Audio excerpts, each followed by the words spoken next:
The fluorescent hum of the Richmond, Virginia State Bureau of Taxation and Finance offices was a comfort to me. Marcus Thorne, a constant, soothing drone that signified order. For 48 years I had lived by rules, by order, by the immutable perfection of systems. My desk, meticulously organized, was a testament to a life lived without deviation, a life governed by the logical progression of cause and effect. Some called me dogmatic, a stickler. Others, perhaps less charitably, whispered micromanaging. I preferred thorough, principled. I believed with the fervor of a zealot that within the intricate web of bureaucracy lay the true path to societal harmony. Any deviation, any loophole exploited was not just an irregularity. It was an act of aggression against the very concept of order, an invitation for chaos. My life, like my desk, was ordered. Taxes, for instance. A simple, predictable annual ritual. Last year I had been preparing for an extended work trip to China, a complex, high-stakes project that demanded my full, undivided attention. It was why, weeks before the April deadline, I had started my tax return at my parents' house, a quiet respite in the Shenandoah Valley. I owed a small sum, nothing significant, but a debt nonetheless. I had filled out the forms, calculated the figures, and mentally marked it as done. Then the call came, an urgent matter requiring my immediate departure. I left in a rush, convinced I'd handle the final step, mailing the check from Beijing. Once settled in my hotel room in China, navigating the labyrinthine firewalls, I logged into the New York State Department of Taxation and Finance's secure portal and paid the outstanding balance online. It was a small act, a tick mark on my mental checklist, but it provided a deep sense of satisfaction. Another task completed, another detail handled. The system once again had worked as intended. I even sent a quick email to my parents, who were known for their well-meaning but sometimes overzealous attempts to assist, just to let them know I had taken care of it. But the best-laid plans, even those meticulously crafted by a mind as devoted to order as mine, can unravel in the face of unforeseen variables. 3 weeks later, back in Richmond, sifting through a stack of mail that had accumulated, I found it. A letter from the New York State Department of Taxation and Finance. It was a formal communication, curt and to the point. It stated in no uncertain terms that a check submitted on my behalf had been canceled.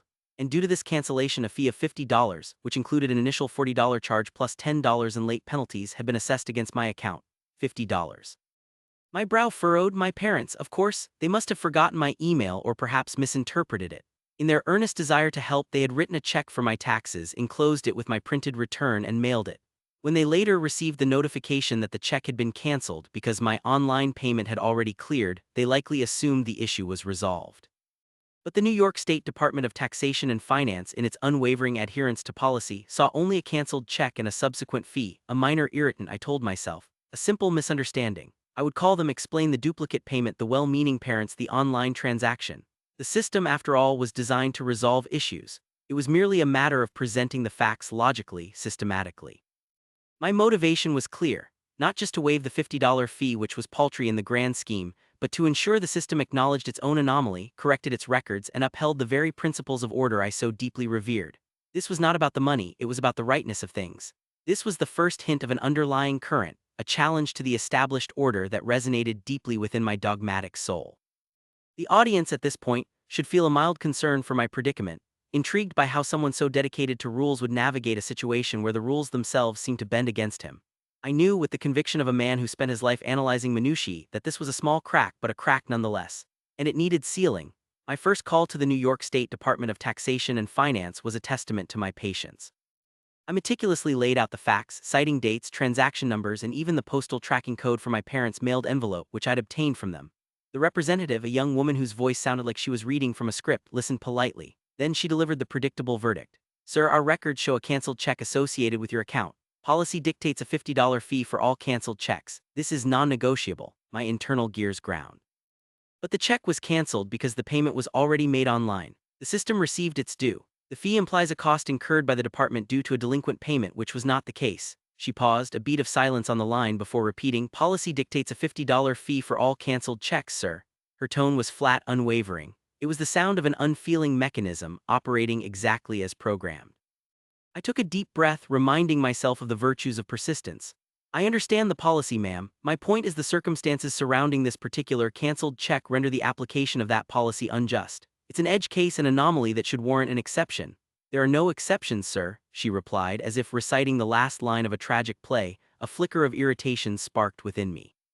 This was not merely about a $50 fee, it was about the integrity of the system itself. If policies were applied blindly without regard for the underlying reality of the transaction, then the system was not truly perfect. It was flawed. This challenged my deepest convictions. The call ended without resolution, a tiny seed of frustration planted firmly in my chest. I knew this would take more than one attempt, more than just a polite explanation. This would require an escalation. This was the kind of challenge that, while seemingly minor, gnawed at my micromanaging sensibilities. It promised a prolonged battle, a journey into the heart of bureaucratic intransigence.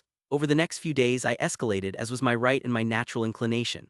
I sent a certified letter detailing the exact timeline, attaching copies of my online payment confirmation, and even my parents' bank statement showing the canceled check. I cited relevant sections of the New York state tax law, arguing that the spirit of the law, not just the letter, should be applied. I believed in the process, the tiers of authority, the logical progression of an appeal system. This was how problems were solved, how order was restored. For all my dogmatism, I truly believed the system, given all the facts, would correct itself. The audience, I hoped, was feeling my frustration, experiencing the slow burn of bureaucratic deadlock, and still intrigued by whether I, the upholder of the unjust system, could get justice from it. Then came the first truly disheartening reply. Not a letter, but a brief email from a generic support address, reiterating the exact same policy, refusing to engage with my detailed arguments. It felt like shouting into a void. Each effort I made, each logical step, was met with an unthinking, automated rejection. It was like watching a perfectly designed machine repeatedly fail to recognize a legitimate input. My motivation solidified. This wasn't just about my fee anymore. This was about a systemic flaw, a dangerous precedent that undermined the very concept of fairness. This was an attack on order, and I, Marcus Thorne, would not stand for it. This was the exact kind of issue that made me so protective of the systems I served, because when they malfunctioned, the chaos was palpable. It was precisely at this moment, sensing the rising tide of injustice, that I felt a profound connection to the concept of seeking redress, and I recall thinking about how universal this struggle must be for so many. Subscribe to Tales of Revenge channel for new revenge stories daily. I spent the next 2 weeks immersed in the New York State Department of Taxation and Finance's official regulations, diving into the minutiae of their policy manuals and administrative codes. My office, once a beacon of efficiency, transformed into a war room. Charts, flow diagrams, and highlighted printouts of obscure legal precedents adorned my walls. My micromanaging tendencies, usually channeled into complex engineering projects, were now laser-focused on dissecting every clause, every footnote of tax law.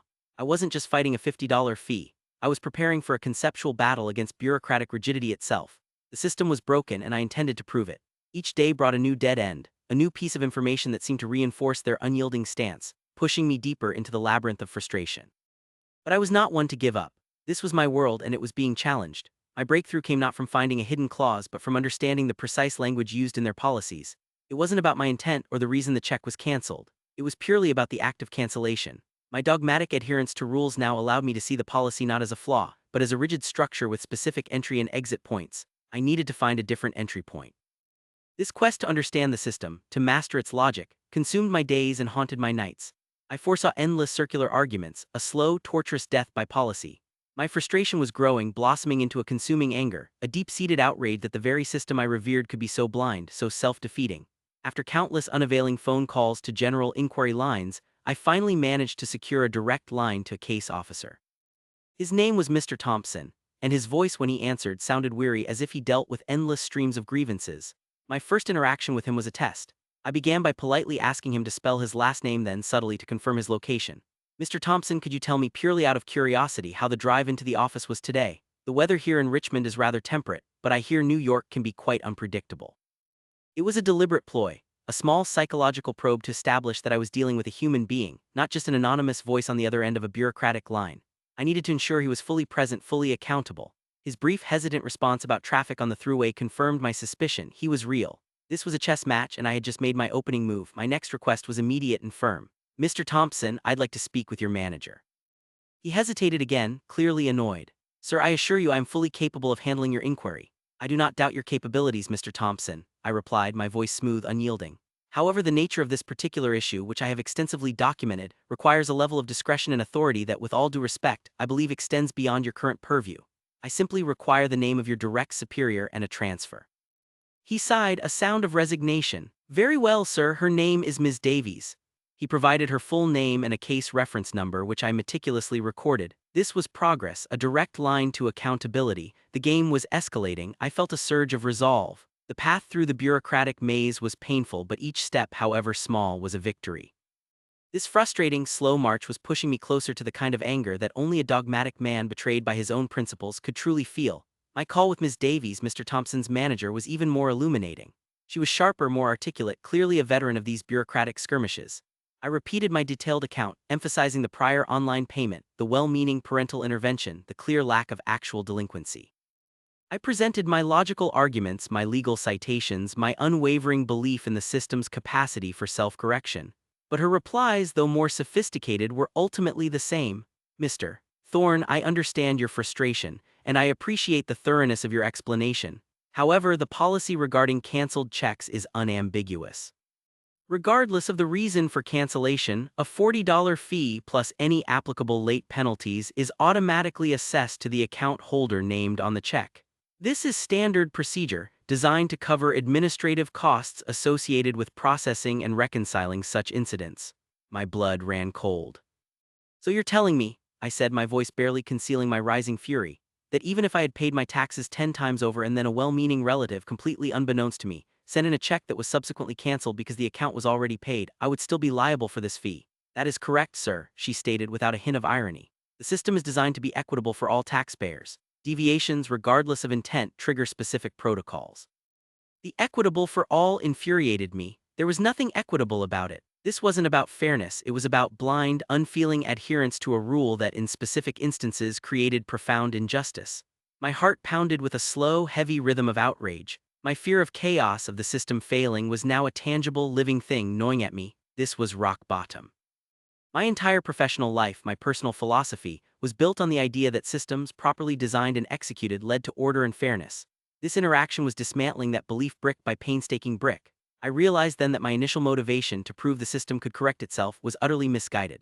The system wasn't interested in self-correction. It was interested in self-preservation, in maintaining its own unyielding logic, however flawed. This realization was a profound payoff, a moment of crushing despair, but also a catalyst for something far darker. I see, I said, my voice dangerously calm, the venom gathering.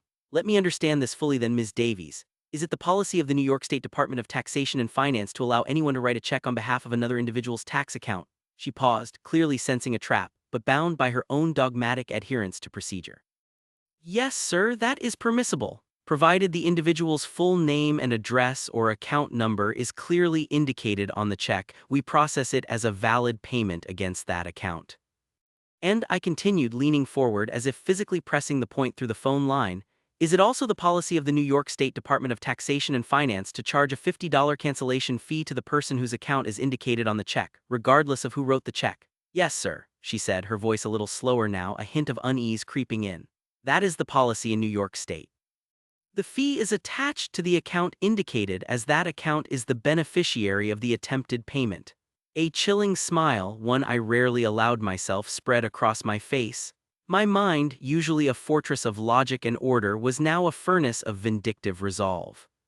So theoretically, I mused, deliberately drawing out each word, savoring the implications, I, Marcus Thorne, could write a $10 check, indicate that it is for your personal tax account, Ms. Davies, perhaps at the department's address or a publicly available one, and then cancel that check, resulting in a $50 fee for you with absolutely no penalty or recourse to me. Is that a correct interpretation of your stated policies? The silence that followed was deafening.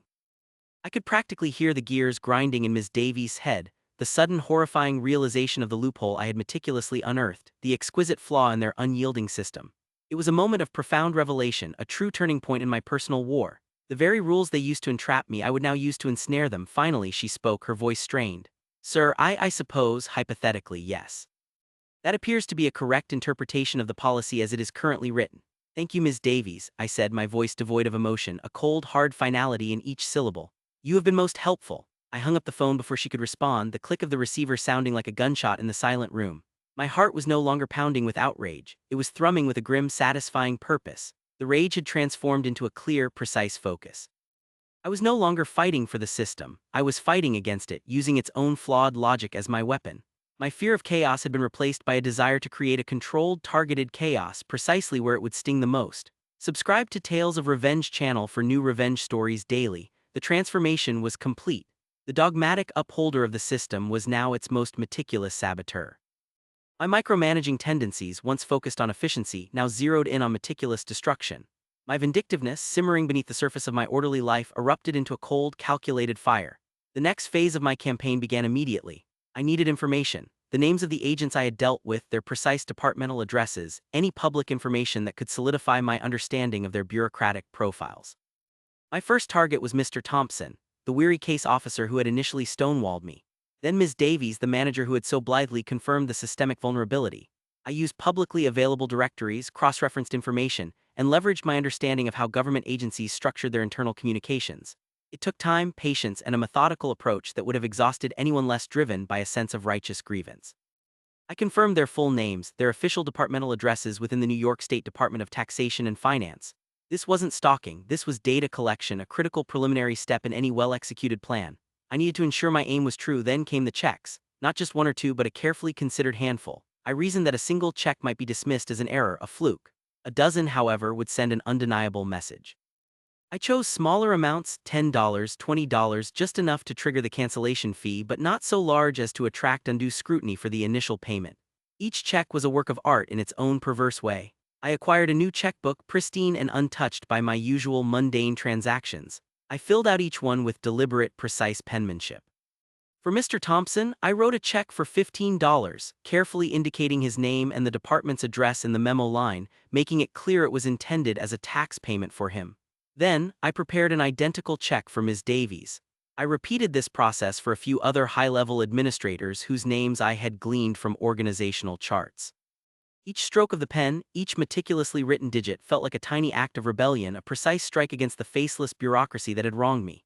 The irony was palpable. I was using the very instruments of their financial control to sow discord within their ranks. The act of writing those checks was deeply satisfying.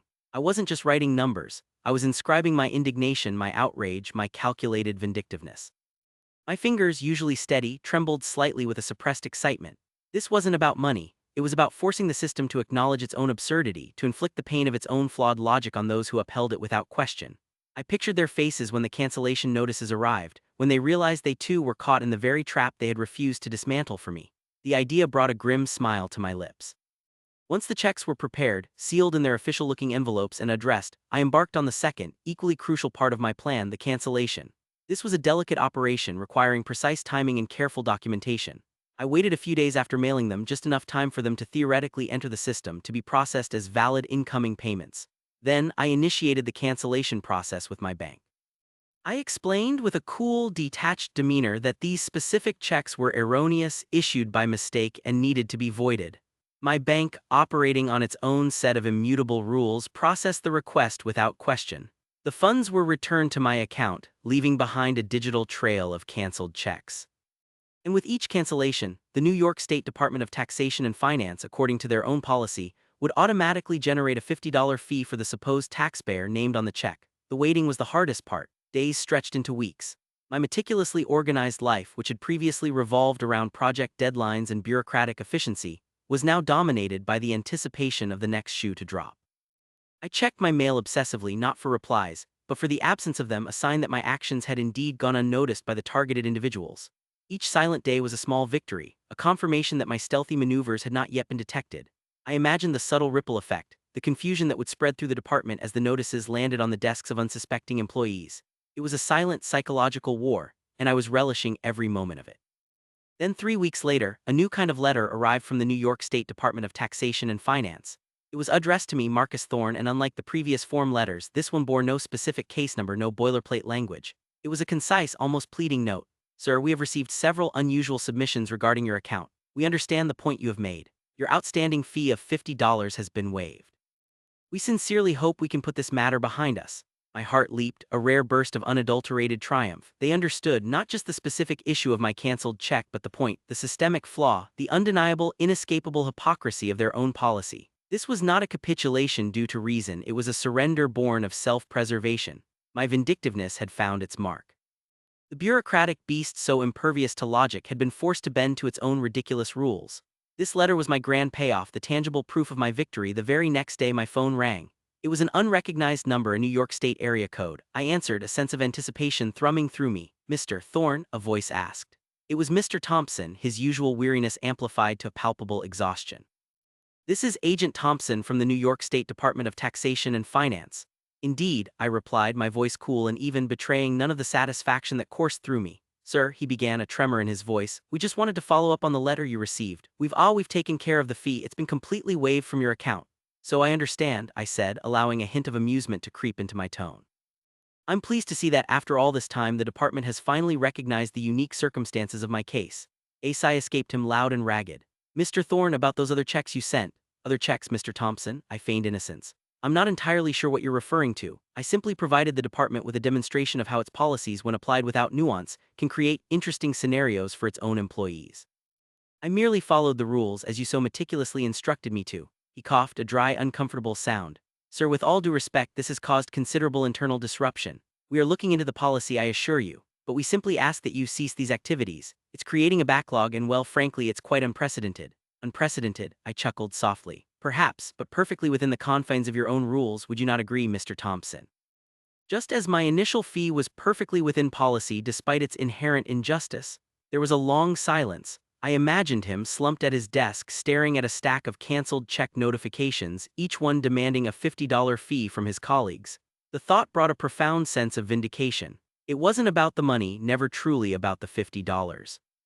It was about exposing the flaw, forcing the monolith to acknowledge its own fragility, to feel the very sting it so readily inflicted on others. My motivation, the elimination of loopholes and the punishment of those who exposed them, had been fully realized. I had used their own weapon against them. Mr. Thorne, he finally said, his voice pleading, we are prepared to formally waive any and all fees resulting from those additional checks. We just want to put this behind us. Consider it a truce. A truce, I repeated thoughtfully. An interesting proposition. Very well, Mr. Thompson, consider the truce accepted. Provided, of course, that my original fee remains waived and no further penalties are ever levied against my account for that particular incident. Absolutely, sir, he said, relief flooding his voice. Consider it done. And thank you, Mr. Thorne, thank you for your understanding. Don't mention it, Mr. Thompson, I replied, a genuine smile now gracing my lips. It's been an education for us all. I ended the call. The feeling of triumph was intoxicating. I had navigated the system, been betrayed by it, and then meticulously, precisely, turned its own rigid rules against it. I had upheld my deeply held belief in order not by following blind policy but by forcing the system to confront its own inherent chaos. My fear of chaos had driven me to assert absolute control, and I had succeeded. The consequence was not just a waived fee, but a profound shift in my understanding of power, of justice, and of the subtle destructive potential of a truly dogmatic mind. The system, for all its might, was fallible, and I had exposed that fallibility with surgical precision. The audience, I hoped, felt the surge of triumph, the vindication of a well-executed plan. Looking back, the $50 fee was merely the catalyst, the spark that ignited a deeper battle within me. It wasn't about the money, nor was it truly about revenge in the petty sense. It was about the principle, about the flawed logic that permeated bureaucratic systems, about the blind adherence to rules that disregarded fairness. I had set out to eliminate a loophole not just for myself, but for the concept of order itself, and in doing so I had learned that sometimes, to mend a broken system, one must first expose its cracks in the most uncomfortable, undeniable way possible. I had forced the upholder of the unjust system to face its own reflection, and it had flinched. The battle was over, the truce declared. But the knowledge, the power I had discovered within the labyrinth of regulations remained. It was a lingering thought, a quiet satisfaction, knowing I had changed something, however small, within the vast, indifferent machine. Subscribe to Tales of Revenge channel for new revenge stories daily.